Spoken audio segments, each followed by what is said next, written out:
Радио Бинар. Здравейте, аз съм Доротея Николова, вие сте с Бинар следобед и днес ще се пренесем в други държави, доста далеч от България, по много странен и невероятен за мен начин.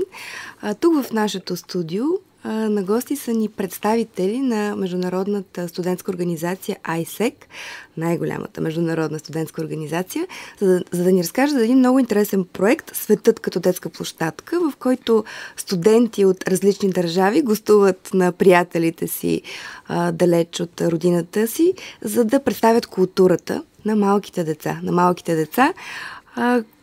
Малките деца в българските детски градини в този случай. Дилян Трайков, казвам му добър ден, здравей. Здрасти. Ти си представител на българската организация. Да, представител съм на AIESEC Софийски университет. Имаме няколко локални секции, но точно тези студенти са тук благодарение на нашата локална секция. Да, сега ще ми разкажеш малко повече за това, но да представим другите ни гости. С нас е Сара Алия от Индонезия. Yes. Hey, Сара. И Шашанк Раи от Индия. Yes. Добре сте ни дошли в студиото. You're welcome in our studio. Моля те, Диляна, разкажи с няколко думи защо тези прекрасни, готини млади хора са дошли в България, за да се срещат с нашите деца в детските градини. Идеята на проекта е още от малки да запознаем децата с това, че има и други култури, различни от българската, и да ги подготвим, че през живота може да се среща с хора от различни държави. И идеята на тези стажанти всъщност е да покажат своята култура на малките деца, да ги запознат с техните държави, някакви традиционни обичаи и като цяло смисъл. Да. Кои са късметлиите? Кои са късметлийските детски градини? Кои деца са успели да се срещнат с тях?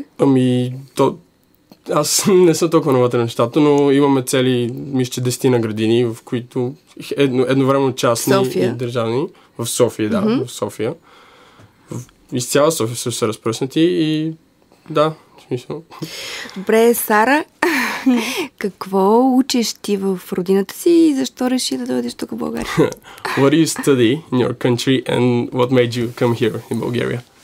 I study material engineering back in Indonesia, and I chose Bulgaria because it was one of the countries in Europe, and it will be like a really different experience back home.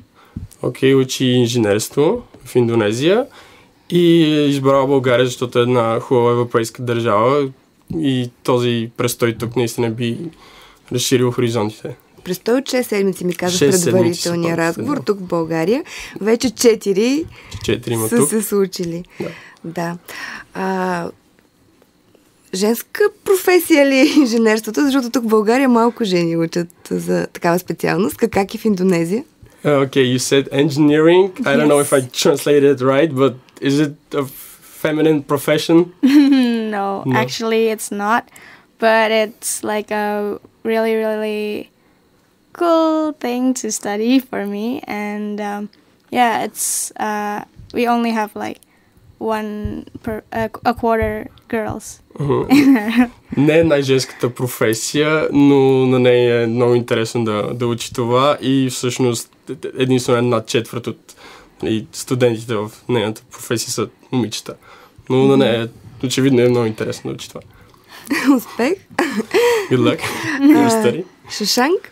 Hi, I'm a fourth year electrical engineering student.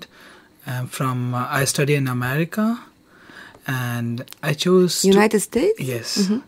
And I chose to come to Bulgaria because I have never been to any country in Europe, and when I was looking to the projects, Bulgaria was one of the country who, it was because of its own history and architecture, I loved it, and I chose to come to Bulgaria.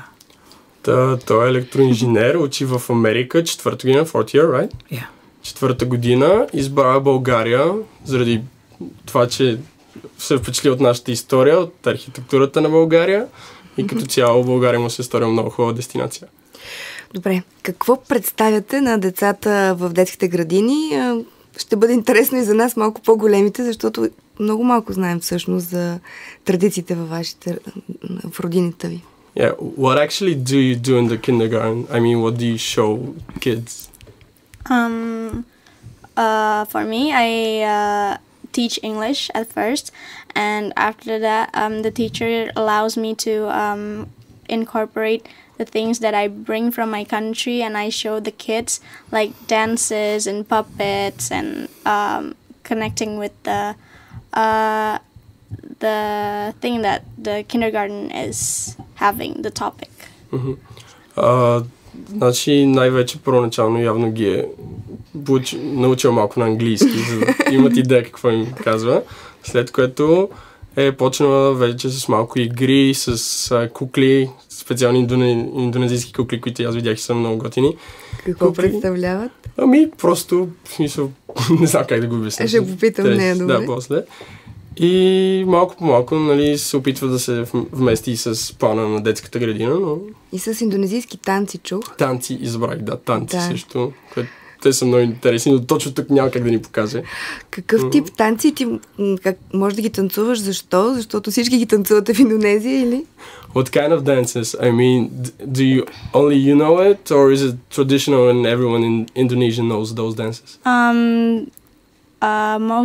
Everyone in Indonesia knows this dance, but not everyone can do it. But they know this dance because it's like this dance is like introduced to around the world because of its uniqueness. So many people, this dance has been like introduced to every parts of the world, I think.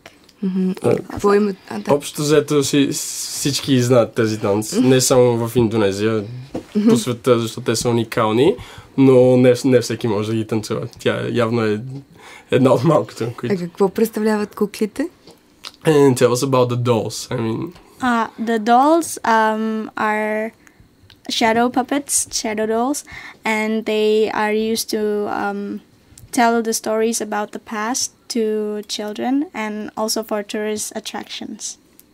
Значи тези кукли всъщност се използват да се направи сянка, да се проектира сянка и с тези сенки се представят различни истории от историята на Индонезия и просто приказки на малките деца.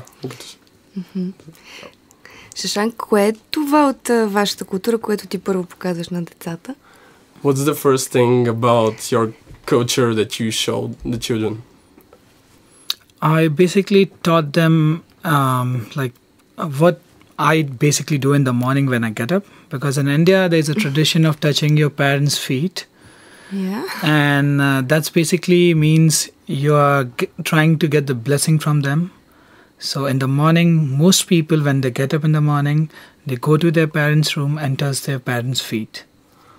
Окей, първоначално ги е запознал с тяхната традиция, която се извършва всяка сутрин. По-младите отиват при родителите си и им пипат краката, буквално преведено. И по този начин те изразяват уважението си и искат да получат благословие от тях. Да. It's really strange. Странно, да. It's not strange because in India it's a form of blessing. It means you respect them, and bowing down to them means you have utter respect for them and you love them. And this is the way you show it to most of the elder people when you meet them. You touch their feet and ask for their blessing.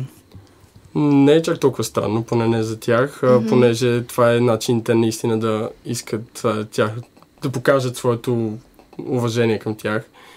И да. И също като срещат други възрастни хора. Do you do it to other elders? I mean, yes.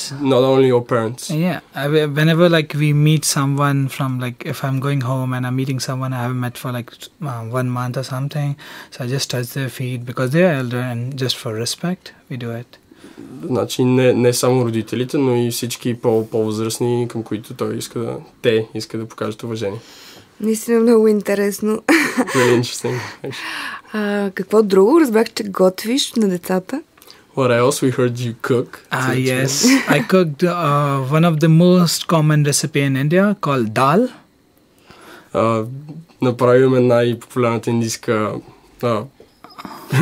как да го кажа? Блюдо, да, рецепта.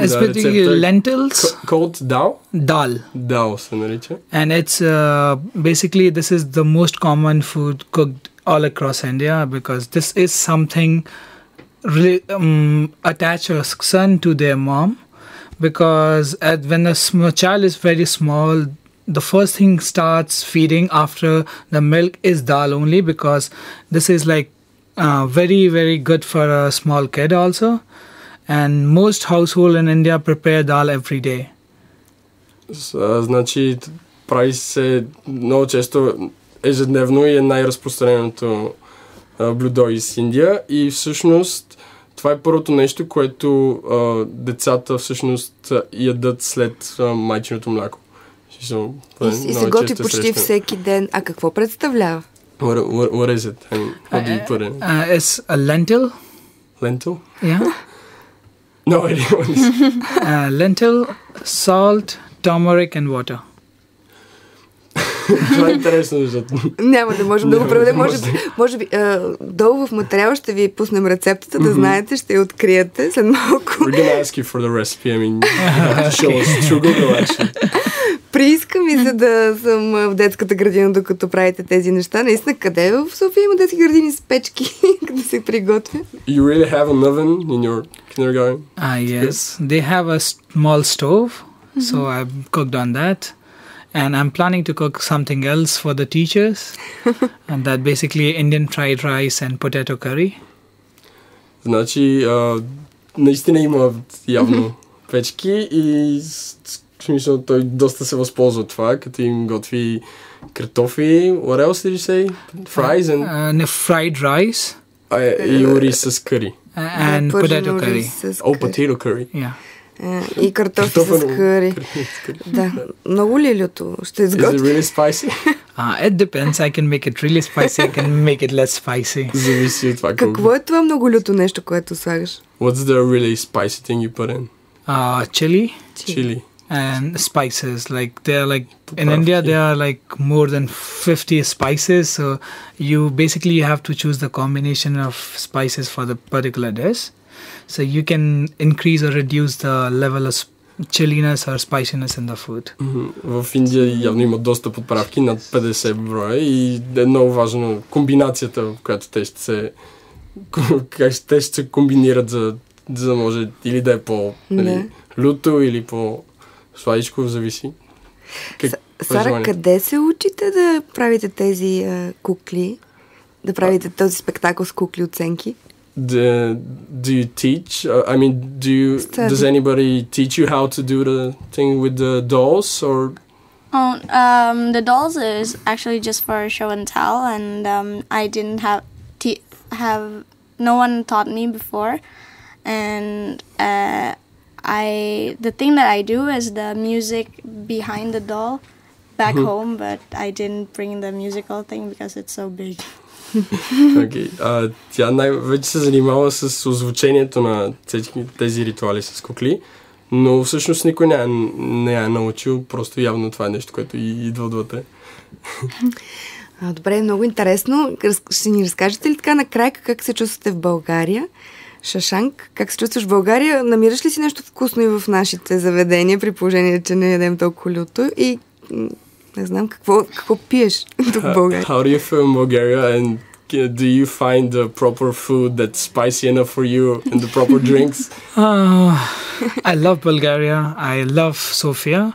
I love the architecture over here, and food is really good. I love doner, kebab. So every time I go there, I just tell them to make it spicy. So they add a bit. So it's spicy, but not that spicy. But it's okay. I love it. Обича България, обича София. Най-вече се наслаждава на архитектурата тук. И нещо, което най-много го е привлекло от нашата кухня, е дюнерът. И когато той отиде да си поръча дюнер, винаги моли за повече чили. И никога не му е достатъчно. Дюнера не е точно българско, но добре. Dinner is not really Bulgarian food. I heard that, and I tried taratar soup. It was good, and every day I'm trying to experience new Bulgarian cuisine. So every time I go there, I try to eat something Bulgarian. But till now, I think doner is the best. It's still not Bulgarian, but I love it. Опитал е таратор, опитал е и други традиционни български ястия, но за съжаление нещо, което най-много му харесва, е дюнерът. Окей. Българската бира? Bulgarian beer? What do you have to say about it? It's good. It's good. Just good? It's better if you say like the places you can drink it is good, and you can basically enjoy it with the company of your friends, so it's priceless. Доволен е и факта, че може да се наслаждава на нея със своите приятели е безценен. Сара, ти намери ли си приятели в България и как се забавляваш? Did you find any friends here and how do you entertain yourself? How do you have fun? First of all, the friends that I met is from AIESEC and from the interns from all around the world, and I entertain myself by going out at night, maybe like watching a match or something like that, or going to the center, having ice cream, stuff like that. So yeah. Приятелите, които тя направи тук, всъщност повечето са от AIESEC, но имаме и много, нали, останалите стажанти, те са още 15 на брой, но всъщност в общежитието, в което са те, имат доста други чуждестранни студенти и те се запознах и с тях, но начинът, по който тя забавлява, най-вече покрай световното, малко сме облагодетелствани, ходят, гледат мачове в разни барове и отделно явно обича да хапва сладолет и да излиза навън в парковете с стажанти. Добре, добре, за финал, дали биха се изкушили да дойдат пак тук в България някой ден? Would you like to come visit Bulgaria once more, sometime? Yeah. Definitely, because we made so many good friends, we can never forget them, and we would love to visit them again. Разбира се, направили са много добри приятели тук и с удоволствие биха дошли отново. Добре, аз много им благодаря и ви благодаря за този разговор и с удоволствие ще бъдем домакини на ваше гостуване отново. Thank you very much and we would love to have you again here. Това беше всичко от нас.